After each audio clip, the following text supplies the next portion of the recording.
Et voilà l'enregistrement qui vient de commencer. Alors, welkom aan iedereen. Goedendag, dames en heren. Welkom aan dit webinar over de herziening van de lespremie voor de bedrijfsvoertuigen. Les, dat wil zeggen low emission zone in het Engels. Bonjour à toutes et à tous et bienvenue à ce webinaire qui est organisé par la cellule économie circulaire de la Confédération Construction Bruxelles-Capitale grâce au soutien de la région de Bruxelles-Capitale et de Bruxelles Environnement. Je m'appelle Laurent Schils, je suis secrétaire général de la Confédération Construction Bruxelles-Capitale et j'ai l'honneur et le plaisir de pouvoir animer ce webinaire en présence de Madame la ministre Barbara Tract à propos de la réforme de ce système de primes. C'est une évolution qui est évidemment nécessaire pour qu'on ait une mobilité plus propre, plus durable en région bruxelloise. Et c'est également une évolution qui est nécessaire pour vos véhicules utilitaires sur vos chantiers et dans vos entreprises. Alors, avant de commencer par rapport au contenu, quelques petits mots sur l'aspect technique. La langue principale utilisée par les orateurs de ce webinaire sera le français. Pour les néerlandophones qui voudraient suivre dans leur langue, il suffit de cliquer sur l'icône interprétation en bas. Het is een soort wereldbol, een interpretatie of interpretation in het Engels, en bas de votre écran. Par contre, évidemment, pour les questions, chacun peut naturellement s'exprimer dans sa langue. Votre micro et votre vidéo seront de toute façon désactivés pendant ce webinaire. Pour poser vos questions, je vous invite à le faire avec le bouton Q et R pour questions et réponses. Vous pouvez y écrire toutes vos questions et une personne du cabinet de la ministre répondra en direct à certaines de vos questions dans le chat. D'autres questions seront également reprises et posées directement aux orateurs lors du question time après les présentations. Vous pouvez également liker ou commenter les questions des autres si vous voulez leur donner un petit peu plus de poids. Le chat est également activé, mais je vous suggère de l'utiliser uniquement si vous rencontrez des problèmes d'ordre technique pour discuter avec les organisateurs de ce webinaire. Je vous recommande donc bien d'utiliser l'icône Q et R pour poser des questions. C'est comme ça que nous pourrons le plus facilement les percevoir. Et enfin, comme vous l'avez vu, le webinaire est enregistré et il pourra donc être visionné plus tard sur notre site web. Venons-en maintenant à notre programme qui sera composé principalement de deux parties. Une première partie informative qui sera introduite par Madame Barbara Tract, secrétaire d'État à la transition économique et à la recherche scientifique, et qui sera ensuite continuée par un de ses conseillers, Lionel Surmont, qui est le conseiller en charge du soutien au commerce et aux entrepreneurs, et qui, lui, pourra rentrer un petit peu plus en détail dans la présentation du nouveau système de primes qui est prévu pour les véhicules utilitaires dans le cadre de cette réforme de la zone de basse émission. Et ensuite, une deuxième partie où nous aurons tout d'abord un entrepreneur, Monsieur Marc Rubens, président de la Confédération Construction Bruxelles-Capitale, qui commencera par poser 3 questions du terrain aux orateurs et ensuite nous ouvrirons une séance un petit peu plus ouverte de questions et réponses avec les questions que vous aurez posées dans le chat. Enfin, pardon, dans le Q&R, avec le bouton Q&R. Et donc, je vais maintenant passer la parole à Madame la ministre pour qu'elle puisse passer à l'explication du contexte et des ambitions de la région de Bruxelles-Capitale. Madame la ministre, la parole est à vous. Oui, je vous remercie beaucoup pour votre invitation et l'occasion qui nous est donnée de vous présenter cette prime qui donc, comme on vous l'indiquera dans un instant et dans les détails, sera disponible et accessible à partir de la fin du mois de janvier de l'année prochaine.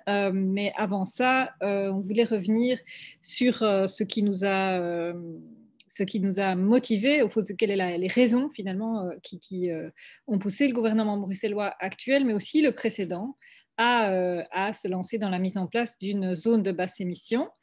Je dis le gouvernement actuel, mais aussi le gouvernement précédent, puisque la LES existe effectivement dans les faits depuis 2018, donc les décisions de principe avaient déjà été adoptées au préalable.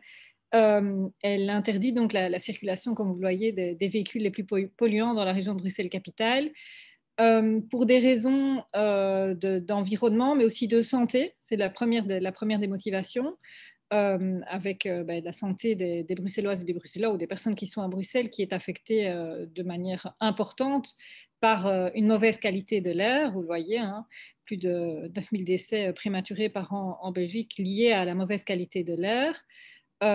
Et donc des coûts en termes humains, mais aussi en termes de soins de santé qui sont très importants, qui existent à Bruxelles, mais pas uniquement à Bruxelles. D'autres villes vont dans la même direction. Et à côté de ces impératifs qui sont des impératifs que nous nous imposons à nous-mêmes, enfin que les pouvoirs publics prennent en charge par eux-mêmes, il y a aussi des pressions qui nous viennent de l'Union européenne et des normes qui nous sont imposées au niveau européen et qui nous imposent aussi de réduire les taux de pollution sur notre territoire avec des procédures qui sont en cours. Et donc, si vous voulez, tout s'aligne pour nous inviter à agir en la matière. Par ailleurs, mais vous le verrez aussi dans les actions qu'on met en place et notamment dans les modulations de la prime, et vous êtes d'ailleurs bien informé des objectifs, aussi en termes de réduction des émissions directes sur le territoire de la région de Bruxelles-Capitale. Il y a bien sûr et en premier lieu le secteur de la construction pour lequel vous êtes concerné, mais aussi la mobilité. Et donc on joint à la fois des objectifs en termes de pollution et de réduction des émissions à travers cette zone de basse émission. Alors, il y avait, donc la LES est effectivement un outil efficace pour faire baisser la pollution de l'air à Bruxelles ou dans d'autres villes. Hein, d'autres villes ont, avant nous, concomitamment aussi mis en place ce type d'instrument qui va donc concerner, comme vous le voyez, des camionnettes, minibus, autocars et des voitures, bien entendu. Donc des voitures individuelles aussi, ou qu'elles soient immatriculées. Hein. Il ne s'agit pas uniquement de viser des véhicules qui seraient immatriculés ou qui appartiendraient à des Bruxelloises, des Bruxellois ou à des entreprises bruxelloises. C'est vraiment tous les véhicules qui circulent sur le territoire de la région. La prochaine étape, elle est donc toute proche, c'est le 1er janvier 2022. Comme je l'ai dit tout à l'heure, la première mise en œuvre, c'était 2018. 2022, c'est l'étape suivante, avec une interdiction de circuler pour les diesels Euro 4. Et là, vous avez les indications, des indications plus précises sur ce dont il s'agit. Il s'agit de véhicules qui sont très polluants. Vous le voyez, c'est des véhicules qui ne sont pas récents.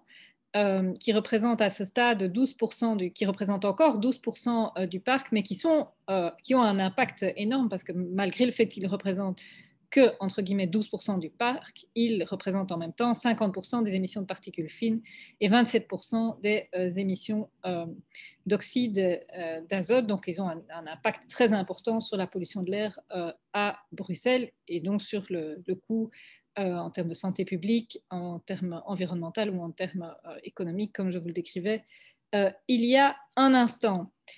Il y aura des étapes par la suite, hein, en 2025, avec les diesel Euro 5 et les essences Euro 2, comme vous le voyez, et un horizon qui est la sortie des véhicules thermiques en 2035. Comme j'ai dit tout à l'heure, hein, on est en parallèle sur des évolutions en termes, sur les émissions directes. On travaille à la fois sur la question de la rénovation des bâtiments que vous connaissez et dont vous discutez très certainement régulièrement par ailleurs, mais aussi donc sur les véhicules et sur la mobilité. Alors pour accompagner les entreprises, c'est bien de ça dont on parle ici, vous allez voir ce qu'on va essayer de faire, donc c'est de vous accompagner, de faire en sorte que nous soyons tous des partenaires pour atteindre ces objectifs. Et même pour vous inciter à aller le plus rapidement possible vers les solutions qui seront celles de 2025 ou de 2035. D'essayer de faire en sorte que vous n'ayez pas régulièrement des nouveaux investissements à faire, mais que vous fassiez les investissements qui sont les plus pertinents le plus tôt possible. À court terme, pour les premières mesures d'accompagnement dès 2022, ça va être d'abord une période de transition de 3 mois, comme vous le voyez. On travaille en parallèle, on va revenir à la prime LES évidemment dans un instant, et ce sera évidemment le gros du débat aujourd'hui, mais évidemment aux alternatives, vous le voyez, hein, des investissements dans les transports en commun évidemment, des nouvelles lignes de tram, de bus, les pistes cyclables, les bornes de recharge, on en parlera aussi pour les entreprises. Des mesures d'accompagnement pour les particuliers, on les cite, mais ce n'est pas le sujet ici. Mais donc le but, c'est évidemment de travailler sur tous ces aspects à la fois, mais aussi, et c'est le sujet du jour, des mesures d'accompagnement pour les entreprises, avec une multiplication du montant de la prime telle qu'elle existait jusqu'à aujourd'hui. Alors, à ce stade, donc il y avait déjà une prime LES, mais qui ne fonctionnait pas bien, pour le dire de manière totalement objective et honnête. Il y a à peine une vingtaine de demandes en 3 ans. Donc, vous voyez que la prime LES, telle qu'elle avait été imaginée lors de l'entrée en vigueur de la LES en 2018, n'était pas efficace. Elle était à la fois trop lourde sur le plan administratif et trop peu incitative. On a donc décidé de la réviser en profondeur pour soutenir les entreprises qui ont le plus besoin de soutien, et puis pour les aider à se mettre donc en conformité avec ces objectifs de la LES, avec des montants de primes qui ont été multipliés jusqu'à 5 fois, et un dispositif qui soit le plus simple possible, ce qu'on essaye de faire au maximum avec Bruxelles Économie et Emploi, des dispositifs qui soient le plus simple possible sur le plan administratif. Le but, c'est, comme j'ai dit tout à l'heure, de vous accompagner le mieux possible, de vous permettre le plus rapidement possible d'effectuer les choix qui sont les plus pertinents et les plus justifiés par rapport à, bien entendu, votre type d'activité, mais aussi les objectifs de la LES tels que je les ai définis tout à l'heure. Alors, seront éligibles pour la prime LES les indépendants, petites et moyennes entreprises qui ont une unité d'établissement à Bruxelles. Il faut évidemment un lien entre le fait d'avoir une camionnette, un véhicule, et l'activité de l'entreprise. Et le but, mais on vous le décrira dans un instant, c'est de vous aider à faire le pas, c'est-à-dire on essaye d'avoir des montants de primes qui compensent en fait la différence d'achat entre le véhicule qu'on vous incite à acheter et celui que vous avez aujourd'hui, ou celui que vous pourriez vouloir acheter s'il n'y avait pas ces contraintes environnementales. Donc ça pourrait concerner jusqu'à 22 000 camionnettes. Et donc avec l'interdiction des diesels Euro 4 début 2022, c'est près de 3 000 camionnettes de manière concrète qui vont être interdites de la circulation. Il est donc absolument indispensable qu'on vienne avec une réforme de la LES. Lionel, j'imagine que c'est toi qui prends le relais pour les détails plus pratiques de... Je peux continuer, hein, mais comme tu le souhaites. Ton micro n'est pas activé, Lionel. Voilà. J'essaie de le réactiver. Oui, c'est pour Voilà. moi. J'essaie de reprendre la présentation. Vous voyez toujours l'écran? Oui, c'est très bien, ça marche. Voilà. Donc, merci Barbara. Donc, parmi les modifications apportées au dispositif de la prime LES, donc on a premièrement fortement renforcé le soutien pour l'achat de modèles électriques, donc comme ça a déjà été mentionné. Donc, le montant de la prime maximum ici serait de 15 000 € maximum et de 40%. Donc, c'est une multiplication par 5 du montant de la prime par rapport à la situation précédente. Donc, ce montant de prime permet de combler en grande partie la différence de prix d'achat des modèles électriques. Donc, on sait très bien que l'électrique aujourd'hui est toujours plus cher que le thermique à l'achat, même s'il y a des économies qui sont réalisées durant la durée de vie du véhicule. Mais voilà, il y a une différence de prix à l'achat. Donc, il nous semblait essentiel de pouvoir combler en grande partie cette différence, ce qui permet de réduire la barrière à l'entrée pour pouvoir s'acheter une camionnette électrique. Alors, à côté de ça, on sait évidemment qu'on est conscient que l'électrique n'est pas pour tout le monde. Donc, on a souhaité maintenir une prime aussi pour l'achat de modèles essence ou au gaz naturel. Donc, ça pour différentes raisons, comme des problèmes de charge utile ou d'autonomie. L'électrique n'est pas pour tout le monde. Donc, ici, voilà, avec un soutien réduit à 3 000 € maximum et 20%, mais on continue à soutenir aussi l'achat d'autres modèles de camionnettes pour tenir compte finalement de la réalité du marché et du manque d'alternatives sur certains segments de camionnettes. On a fait cette prime pour l'essence et le gaz, les modèles essence et le gaz naturel, est uniquement pour les grandes camionnettes. C'est vraiment le segment sur lequel aujourd'hui les alternatives électriques ne sont pas légion. Et c'est uniquement temporairement, donc jusque fin 2024. À partir de 2025, on estime qu'il y aura suffisamment d'alternatives électriques pour que ça ne justifie plus finalement un soutien à l'achat de modèles essence ou gaz naturel. Alors, si vous choisissez d'acheter un modèle diesel ou hybride diesel, bah, c'est votre droit, ça peut être votre choix, mais vous n'aurez tout simplement pas droit à une prime. Donc, à nouveau, ça reste une possibilité. Le diesel peut répondre à certains cas de figure, mais si c'est votre choix, vous n'aurez pas droit à une prime. Et il faut savoir évidemment qu'avec le thermique, qu'il soit diesel ou essence d'ailleurs, sera interdit de circulation en région bruxelloise d'ici 2035 au plus tard, même un peu plus tôt pour les plus petites camionnettes et les voitures. Alors, on a également ouvert le dispositif aux entreprises de taille moyenne, donc ce n'était pas possible auparavant. Donc ici, on a décidé d'ouvrir le dispositif aux entreprises de taille moyenne. Et la prime serait dans ce cas-là réduite d'un tiers, donc 10 000 € maximum pour l'électrique et 2 000 € maximum pour l'essence et le gaz naturel. Et alors, dernier élément aussi, on a aussi intégré au dispositif, si vous achetez un véhicule électrique, une prime pour l'installation d'une borne de recharge.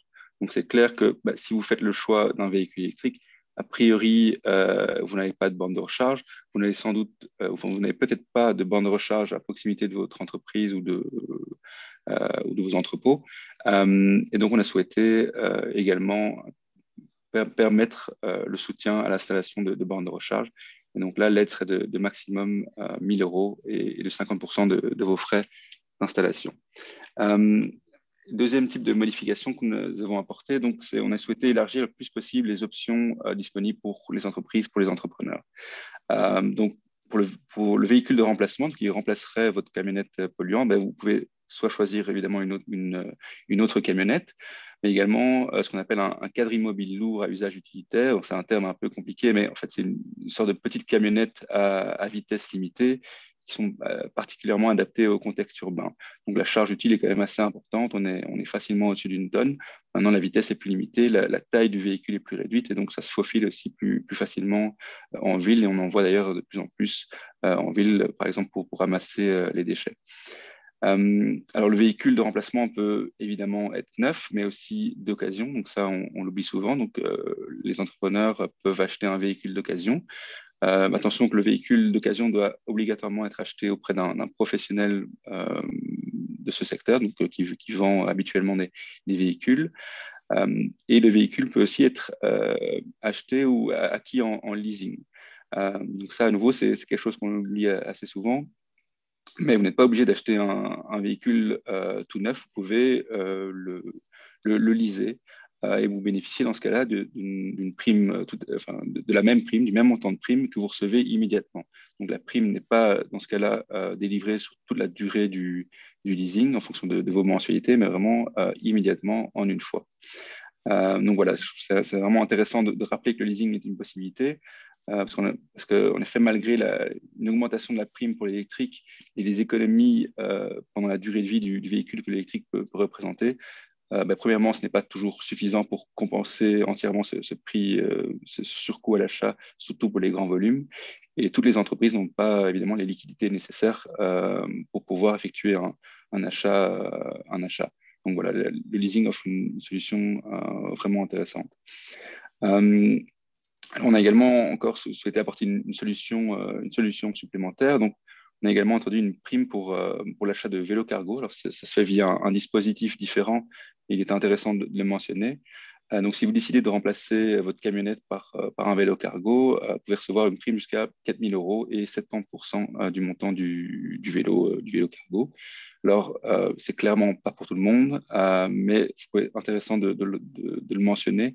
C'est possiblement intéressant pour certains métiers ou certaines tâches. On pense par exemple à certains électriciens, plombiers, serruriers, ou encore des tâches de dépannage. Donc, à nouveau, ce n'est pas pour tout le monde, on n'est pas dans la caricature, on ne va pas, vous n'allez pas transporter demain une poutre sur votre vélo, mais voilà, ça peut répondre à certains besoins, certaines tâches qui existent.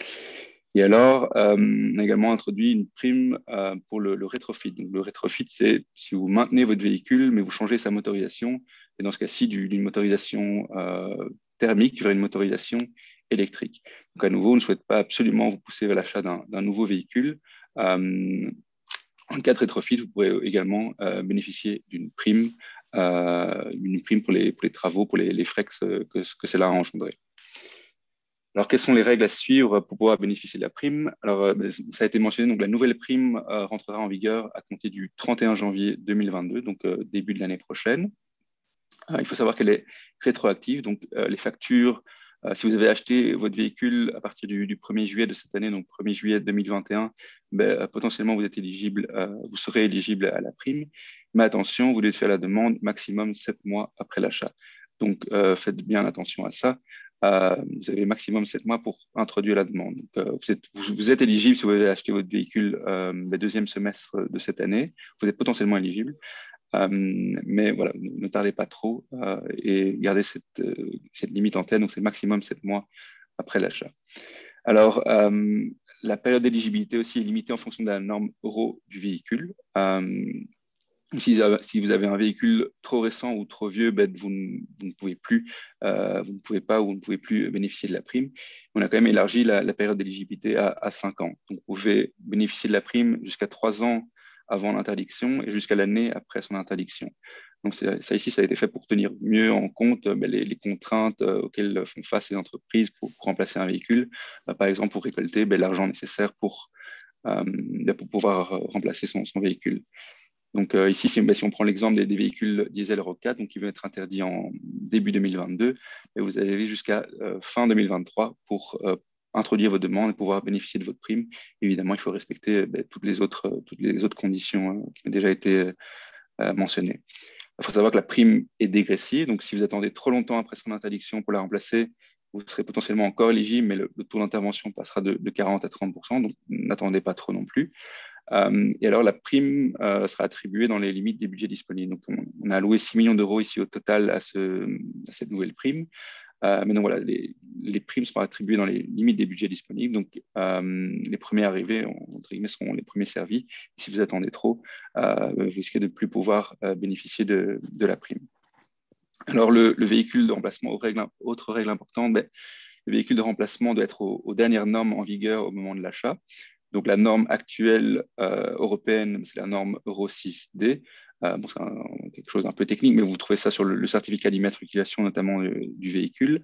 Et donc, le véhicule de remplacement, donc le nouveau véhicule, doit correspondre aux normes en vigueur. Donc, si vous achetez aujourd'hui un véhicule Euro 5, vous ne bénéficierez pas d'une prime, même s'il n'est pas interdit de circulation l'année prochaine. Vous ne pourrez pas bénéficier d'une prime si vous achetez un véhicule Euro 5. Il faut qu'il soit au minimum Euro 6D. Et voilà, les normes vont évoluer avec le temps, mais donc vous devrez respecter la norme en vigueur au moment de l'achat. Voilà, ça c'était les principales conditions pour pouvoir bénéficier de la prime. Maintenant, les conditions précises sont évidemment précisées sur le site de l'administration. Donc, vous pouvez taper PrimeLess sur votre moteur de recherche préféré. C'est normalement le premier ou deuxième lien. Et donc, il est aussi intéressant de rappeler qu'en cas de doute, toujours consulter le site de l'administration pour voir si vous rentrez bien dans les conditions et éventuellement contacter l'administration pour vous préciser aussi si vous rentrez ou pas dans les conditions. Voilà. Je pense qu'on va faire libre cours à la discussion maintenant. Je vais arrêter du coup la présentation. Merci Lionel et merci Madame la Ministre.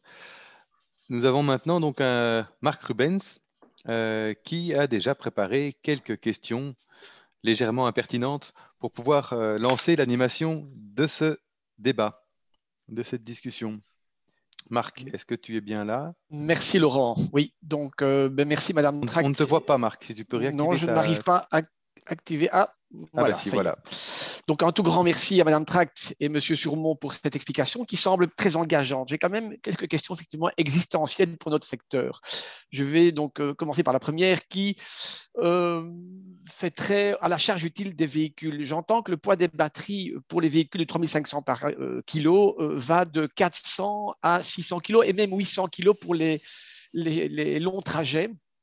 Donc, est-ce que le poids, la charge utile de ma camionnette qui est de 1100 kg va être amputée de ce poids des batteries ou bien est-ce que les constructeurs vont relever la charge maximale des véhicules, auquel cas, du coup, c'est mon permis de conduire qui n'est plus valable puisqu'il est limité à 3500 kg.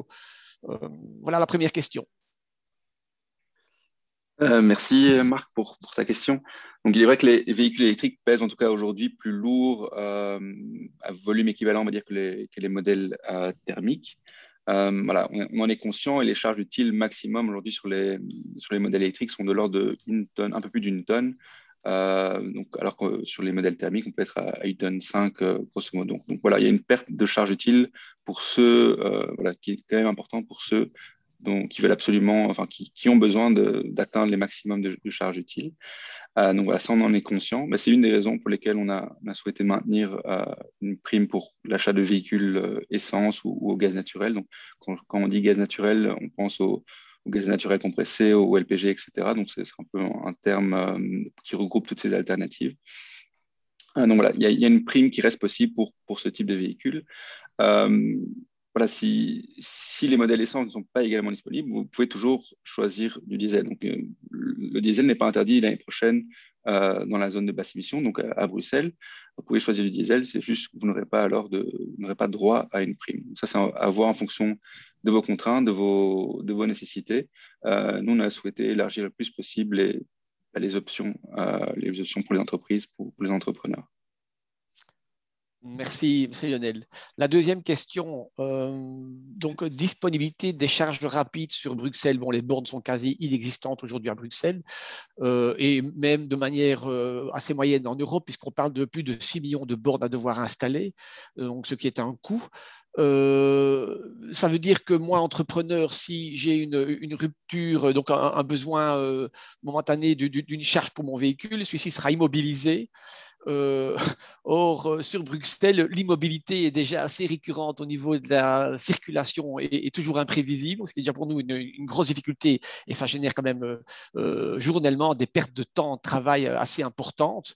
Donc, ma question, c'est est-ce qu'on va disposer rapidement de ces bornes ou bien est-ce que nous allons encore souffrir d'une addition supplémentaire qui est toujours difficile à répercuter vers le client ou alors avec un petit sourire en coin, est-ce que vous prévoyez une prime pour compenser éventuellement les pertes de temps de charge? Merci. Merci Marc pour ta question. Il n'y aura pas de prime évidemment pour compenser cela. Maintenant, voilà, on est conscient qu'il n'y a aujourd'hui pas encore énormément de primes, mais on travaille à changer cette situation rapidement. Il y a près de 1000 bornes qui vont être installées l'année prochaine. On parle de 11 000 bornes à l'horizon 2035. Donc, c'est des bornes à la fois publiques, donc en voirie et semi-publiques. Quand on dit semi-public, c'est des terrains privés, en fait, mais ouverts au public. Donc, par exemple, des garages d'entreprises, enfin, des parkings d'entreprises. Donc, il y a une grosse accélération ici du nombre de bornes qui seront installées. Et ça, c'est pas uniquement à Bruxelles. Les autres régions font aussi énormément d'efforts pour installer des bornes de recharge si vous circulez en dehors de Bruxelles. Et même au-delà de la Belgique, il y aura une interdiction prochaine. D'ici 2035, la Commission européenne va interdire la vente de véhicules thermiques. Donc, c'est l'ensemble des pays européens qui sont au travail pour augmenter considérablement les infrastructures de recharge et pour réduire le plus possible finalement le temps perdu, entre guillemets, à devoir recharger son véhicule. Donc voilà, ça, on est conscient évidemment qu'aujourd'hui, c'est encore un peu limité, mais la situation va changer quand même très, très rapidement. Merci Lionel. Et alors, c'est une question, mais c'est peut-être à la limite une suggestion. Je suis parfois assez remonté contre le secteur bancaire. Et ici, je pose cette question suivante. Quelle fiabilité peut-on attendre de cette prime d'abord? Vous avez parlé, tu en as parlé tout à l'heure, donc il y avait quand même une limite effectivement financière, ce qu'on peut comprendre. Donc, les premiers arrivants seront les premiers servis. Mais à côté de ça, est-ce qu'on aura une réactivité décisionnelle rapide, sachant que nous, le secteur du bâtiment, on est toujours dans l'urgence, malheureusement. Donc, c'est toujours des besoins qui se font sentir de manière oui, rapide. Et du coup, revenant au secteur bancaire, est-ce qu'on ne pourrait pas imaginer que lorsque le dossier est accepté, cette prime soit immédiatement versée au constructeur et non pas versée a posteriori. Pourquoi? Parce que les banques, et ça je parle d'expérience, les banques ne veulent pas tenir, même s'il y a un accord, tenir compte de cette prime. Donc ça veut dire que l'entrepreneur, ce qui est souvent le cas aujourd'hui avec ce qu'on a vécu ces derniers temps, qui manque de cash flow, ne pourra pas payer son véhicule comptant forcément, donc va faire un crédit. La banque ne tiendra pas compte de cette prime, même si elle sera acceptée. Et donc, du coup, ça fait quand même un souci financier à court terme qu'il faut solutionner et qui parfois n'est pas solutionnable. Oui, tout à fait. Mais donc, le leasing apporte une première solution. Donc, ça permet évidemment de ne pas devoir avancer tout le montant de l'achat, enfin, en tout cas un montant aussi conséquent à l'achat du véhicule de remplacement. Enfin, même souvent en cas de leasing, il est souvent demandé plusieurs mois de loyer ou en tout cas un montant minimum. Et donc le leasing est quand même une première solution qui permet de répondre à cette question. Et les entreprises n'ont pas autant, n'ont pas besoin d'autant de liquidités du coup pour pouvoir remplacer leur véhicule. La deuxième solution, on y travaille. On travaille actuellement à rendre possible le versement d'une prime directement au moment de l'achat, ou en tout cas le plus possible, le plus rapidement possible, le plus rapproché possible du moment de l'achat. C'est quelque chose sur lequel on travaille, mais voilà, on n'a aujourd'hui pas encore de réponse, de garantie à pouvoir vous apporter là-dessus, ou de ligne directrice concrète à pouvoir vous apporter. C'est quelque chose sur lequel on réfléchit, sur lequel on travaille, et on est conscient évidemment de cette problématique, que ce soit pour cette prime-ci d'ailleurs, ou pour toutes les autres primes de l'administration. Mais voilà, il faut tout le temps en fait devoir avancer de l'argent, et on récupère uniquement la prime quelques mois après. Donc habituellement, c'est entre 1 à 4 mois après. Et donc voilà, ça peut être problématique pour certaines entreprises. On en est conscient et on travaille là-dessus.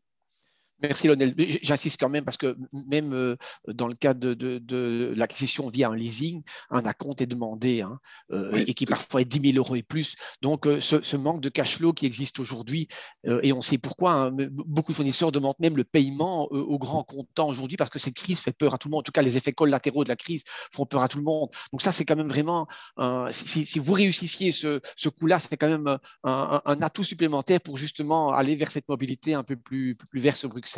Merci. Oui, tout à fait.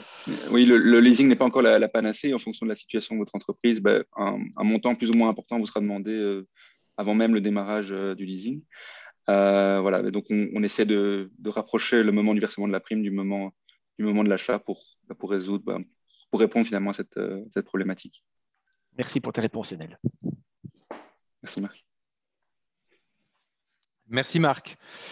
Alors, peut-être une question pour Madame Tract ou toi, Lionel, annexe à la première question de Marc, parce qu'on disait donc qu'on peut toujours acheter un véhicule diesel, mais peut-être rappeler bien à partir de quel horizon on ne pourra plus du tout rouler avec un véhicule diesel, on ne pourra plus rentrer dans Bruxelles. Alors, pour les camionnettes, ça va dépendre de la taille, de la masse en fait de votre véhicule. Et c'est encore en cours d'adoption, mais de ce que l'on sait aujourd'hui, les camionnettes thermiques sont interdites de circulation au plus tard en 2035.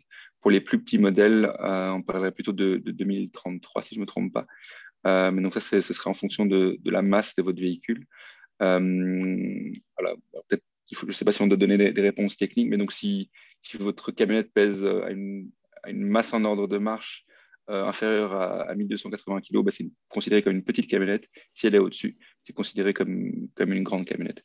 Donc, je pense que c'est 2033 pour les petits modèles, les petits volumes, et 2035 pour les grands volumes. C'est ça. Donc, ça veut dire que voilà, il faut commencer à penser à des investissements qui parfois durent une quinzaine d'années.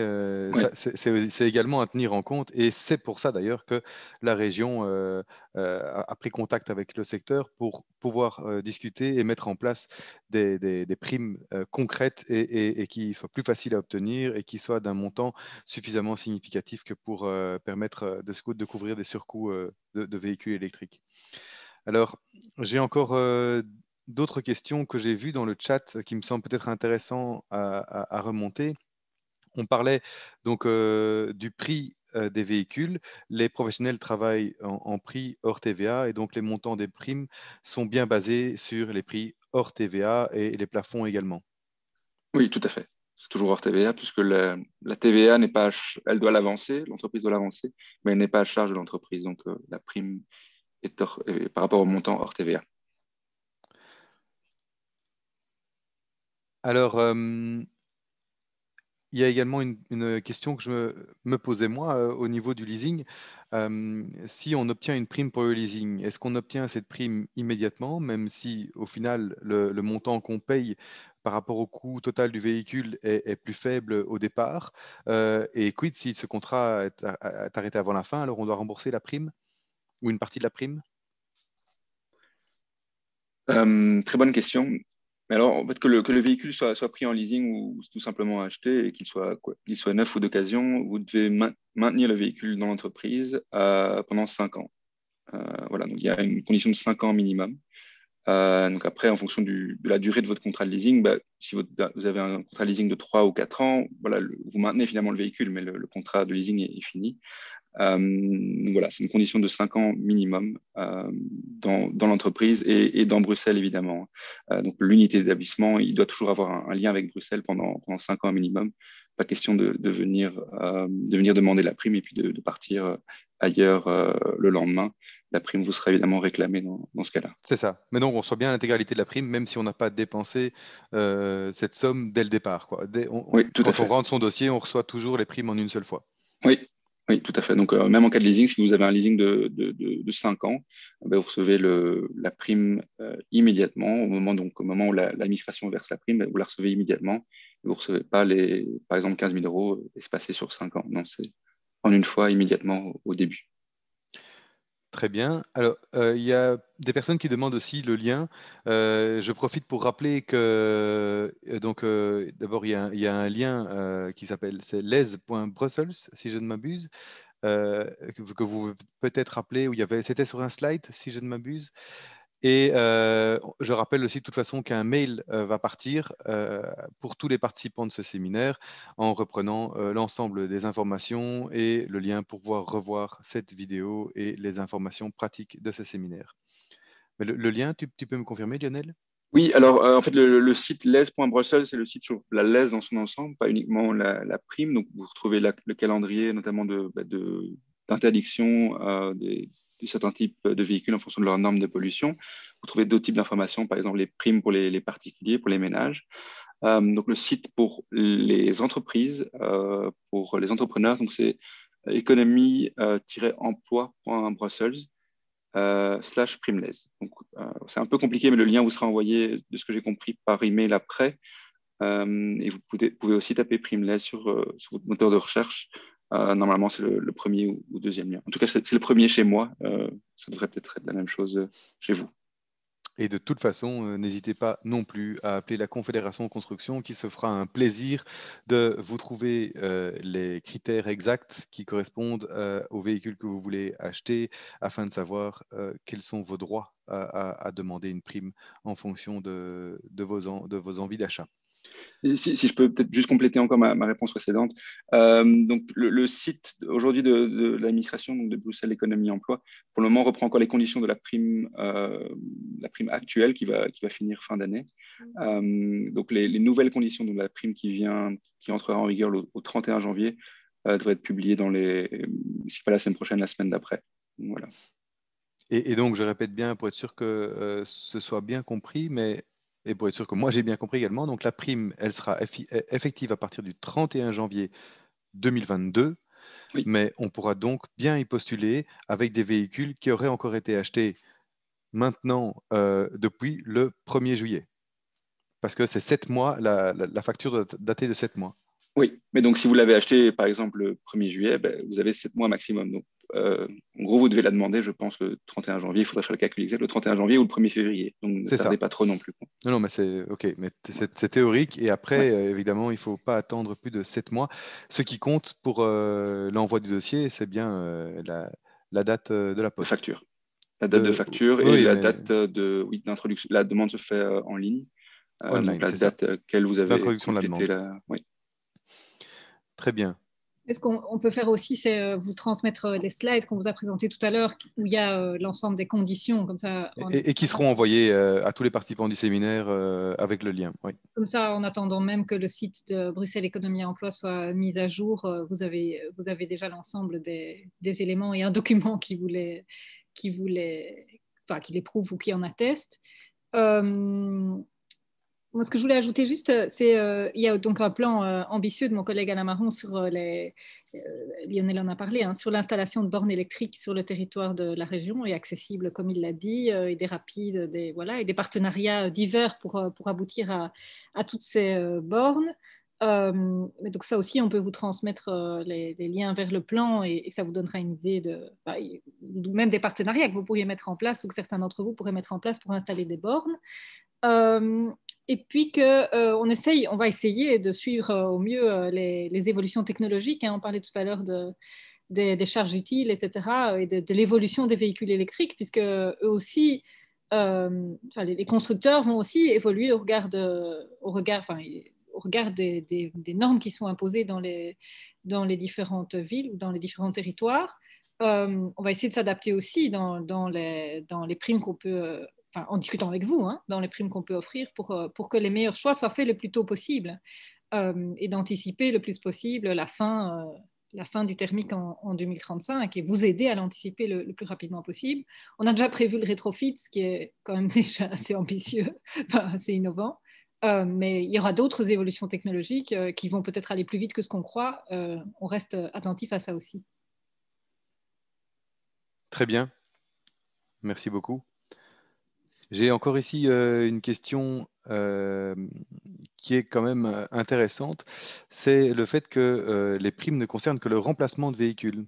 Ça veut dire qu'une entreprise qui grandirait ne pourrait pas, ou qui vient de se créer, ne pourrait, elle, pas bénéficier de ce système de primes pour un nouveau véhicule, si ce n'est pas un remplacement? Oui, tout à fait. Donc, c'est une prime vraiment pour le remplacement de véhicules polluants, donc de véhicules anciens. C'est pour ça aussi qu'il y a quand il y a une période d'éligibilité qui est définie et qui est limitée. Si vous avez acheté votre nouveau véhicule il y a 2 ans, évidemment, vous n'allez pas recevoir une prime pour remplacer un véhicule qui est quasi neuf. Donc, voilà, il y a des conditions d'ancienneté, si on veut, à travers la norme de pollution qui sont définies. Donc, vous pouvez bénéficier d'une prime si vous remplacez votre véhicule jusqu'à 3 ans avant l'interdiction et jusqu'à l'année après. Donc voilà. Si c'est pour acheter un nouveau véhicule, donc sans remplacement, vous ne pouvez pas bénéficier de cette prime-ci. Maintenant, il y a d'autres primes disponibles pour des investissements qu'on appelle les primes pour investissements généraux. Mais donc voilà, vous pouvez bénéficier d'autres primes. Elles seront, il y a certaines conditions à respecter. Les taux d'intervention sont différents. Mais donc, c'est ça, il y a quand même bien des primes qui existent pour l'achat de nouveaux véhicules Oui. qui évoluent aussi évidemment chaque année pour correspondre à l'évolution sociétale et donc qui sont de plus en plus basées sur les investissements qui doivent être circulaires. Mais aujourd'hui, si on veut acheter un nouveau véhicule, parce qu'on est une nouvelle entreprise ou qu'on est en extension, on peut quand même bénéficier d'une prime, mais ce n'est pas la prime LES, c'est une autre prime d'aide d'expansion économique des entreprises. Tout à fait. Tout à fait. Et les taux d'intervention sont réduits en fonction des critères de la situation de votre entreprise. Le taux d'intervention varie également. Et alors, le montant n'est évidemment pas le même non plus. Mais donc, c'est des primes pour ce qu'on appelle investissements généraux. Donc, si vous achetez des machines aussi, c'est le même genre de prime, en fait. Très bien. Et alors, la question se pose aussi, il y a eu plusieurs questions dans le chat, enfin dans le Q&A par rapport à ça. Est-ce que des véhicules qui ne seraient pas utilitaires, on a également droit à une prime? Mais j'imagine que pour ces autres primes dont tu parlais, Lionel, c'est également accessible pour ces véhicules qui ne sont pas utilitaires? Il faudrait voir quel type de véhicule exactement. Mais donc, pour le remplacement d'un utilitaire, la prime LES est pour vous.